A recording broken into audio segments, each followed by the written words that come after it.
अस्सलाम वालेकुम students. Lesson number 8 wind storms and cyclone हम पढ़ रहे हैं। कल हमने जो है एयर एक्सपेंड होता है हीटिंग से पढ़े थे। आज हम कंटिन्यू करेंगे विंड करंट से। We know that winds blow due to difference in pressure between different areas. Let us try to understand how this happen in nature. हमें पता है विंड ब्लो करते हैं किस वजह से, due to difference in pressure between different areas में। अब हम जानेंगे नेचर में ये कैसे होते हैं। Uneven heating of the earth surface between the equator and the pole. जो अनइवन हीटिंग होता है, अनइवन हीटिंग हम बोलेंगे कभी ज़्यादा कभी कम हीट जो होता है ऑफ द अर्थ सरफेस, किसके बीच में, equator and the poles. When the sun shines directly above the equator, the air in this region gets heated and rises up, creating a region of low pressure. जब sunshine directly equator के ऊपर पड़ता है तो उस reason का air जो है हीट हो जाता है और ऊपर की तरफ उड़ जाते हैं।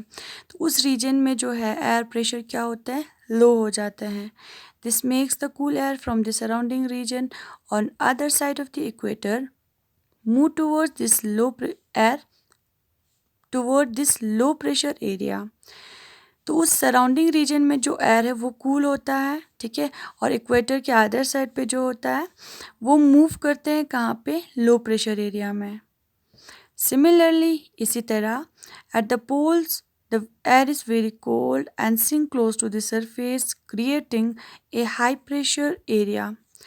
तो इसी तरह पोल्स पे जो एयर होता है वो कोल्ड होते हैं, ठीक है, तो वो उस सरफेस पे जो है क्या क्रिएट करते हैं, हाई प्रेशर, ठीक है, area. The air above the areas surrounding the pole is warmer and hence lighter. और जो पोल्स के सराउंडिंग में जो एयर होते हैं, ठीक है, वो वार्म होते हैं, द वार्म और lighter. This warm air rises up creating a low pressure area and the cold air from the polar region rushes to take its place. तो ये warm air जो है ऊपर की तरफ उठ जाते हैं और उस जगह में जो है लो प्रेशर क्रिएट होते हैं। तो कोल्ड एयर जो होते हैं वो उस जगह पे यानी लो प्रेशर एरिया में आ जाते हैं। ये रहा आपका in uneven heating of the earth surface between the equator and the poles. इसके बाद है unequal heating of the land and water surface. Land absorbs heat better than water. हमें पता है land ज़्यादा absorb करते हैं heat water से। So during the day when the sun is shining, the land gets hotter than water. तो दिन के टाइम पे जो है जब सन शाइन करते हैं तो लैंड क्या हो जाता है, हॉट हो जाता है वाटर से। This make the air close to the land surface warmer. तो एयर जो क्लोज होता है उस सरफेस से, लैंड सरफेस से, वो वार्म हो जाते हैं। The warmer air rises up creating a low pressure area on the land surface. तो वार्म एयर जो है ऊपर की तरफ उठ जाते हैं, उस जगह में प्रेशर जो है लो हो जाता है, ठीक है, ऑन द लैंड सरफेस। यानी लैंड सरफेस पे जो है जो एयर यानी वार्म हुआ है, ठीक है, वो ऊपर की तरफ उठ जाते हैं और वहाँ पे जो है प्रेशर क्या होता है, लो प्रेशर, ठीक है। The cool air from the sea rushes to take its place. और जो सी में जो एयर होते हैं वो कूल होते हैं तो वो जो है इसकी जगह पे आ जाते हैं। This is called sea breeze. तो उसको क्या कहा जाता है, सी ब्रीज, ठीक है। यहाँ पे जो एयर है, ठीक है, वो वार्म हुआ है। क्यों, ये लैंड पे जो है डायरेक्टली सनशाइन पड़ने से जो है यहाँ पे जो एयर है वो वार्म हुआ है। अब वार्म एयर जो है ऊपर की तरफ उठ जाते हैं तो यहाँ पे जो है प्रेशर लो हो जाते हैं, ठीक है। तो यहाँ पे जो सी में जो होता है एयर कूल होता है तो ये कूल एयर इस जगह पे आ जाते हैं लो प्रेशर एरिया में, ठीक है। तो इसको हम कहते हैं सी ब्रीज। ये रहा आपका सी ब्रीज। इसके बाद है at night. The land cools faster than water in the sea, so the air above the sea is warmer than the air over the land surface.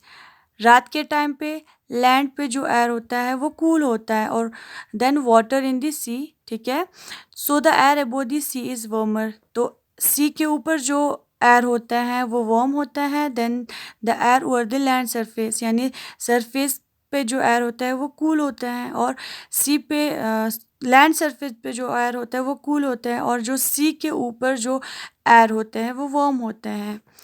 As it is lighter the warmer air over the sea rises up, तो वो हल्का भी होता है, तो वो warm air जो है जो सी के ऊपर है वो ऊपर की तरफ उठ जाते हैं, creating a low pressure area above the water surface पे जो प्रेशर है वो लो हो जाते हैं। So the cool air from the land rushes to take its place, और लैंड पे जो लैंड सरफेस के ऊपर जो एयर वो कूल है, तो वो कूल एयर जो है इस लो प्रेशर एरिया में आ जाते हैं। This is referred to as a land breeze, तो इसको क्या कहा जाता है?